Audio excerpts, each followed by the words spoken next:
ಹೇಳಿ ಓಯ್, ಮೇಡಮ್. ನಂಗೊಂದು ಕ್ವಶನ್ ಇದೆ. ಒಂದು ಊರಿಗೆ ಹೋದಾಗ ಫುಡ್ ಹೆಂಗೆ ಸೆಲೆಕ್ಟ್ ಮಾಡ್ಕೋಬೇಕು, ರೆಸ್ಟೋರೆಂಟ್ ಹೆಂಗೆ ಸೆಲೆಕ್ಟ್ ಮಾಡ್ಕೋಬೇಕು? ಏನ್ ಗೊತ್ತಾ, ಆ ಊರಲ್ಲಿ ಯಾವ್ದು ಫೇಮಸ್ ಅದನ್ನ ನಾವು ಸ್ವಲ್ಪ ರಿಸರ್ಚ್ ಮಾಡಿರ್ಬೇಕು. ಈಗ ಫಾರ್ ಎಕ್ಸಾಂಪಲ್ ಓಕೆ.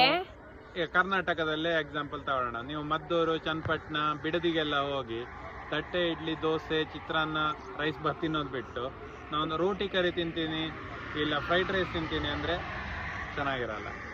ಅಲ್ಲಿಗೆ ಹೋಗಿ ಇಡ್ಲಿ ದೋಸೆನೆ ತಿನ್ಬೇಕು. ಅದೇ ಮಂಗಳೂರಲ್ಲಿ ಏನ್ ತಿನ್ಬೇಕು? ಮಂಗಳೂರಲ್ಲಿ ದೋಸೆ, ಶಾವಿಗೆ, ಗೋಳಿ ಬಜೆ, ಬನ್ಸ್ ಇಲ್ಲ ಪತ್ರೊಡೆ ದೋಸೆ. ಆ ತರ ತಿನ್ಬೇಕು.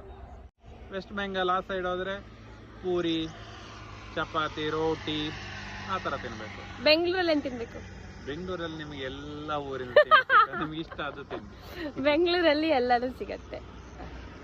ಮೈಸೂರಲ್ಲಿ ಏನ್ ತಿನ್ಬೇಕು? ಮೈಲಾರಿ ದೋಸೆ. ಇವಾಗ ನಾವು ಮಳವಳ್ಳಿ ಹತ್ರ ಇದ್ದೇವೆ. ಇಲ್ಲಿ ಏನ್ ತಿನ್ಬೇಕು ಅಂದ್ರೆ ಹೋಟೆಲ್ ಸಿಕ್ಕಿಲ್ಲ ಇಷ್ಟು ತನಕ. ನೋಡುವ, ಇಲ್ಲಿ ತಿನ್ನೋದಲ್ಲ, ಕಣ್ಣಿಗೆ ಹಬ್ಬ ನೋಡಿ.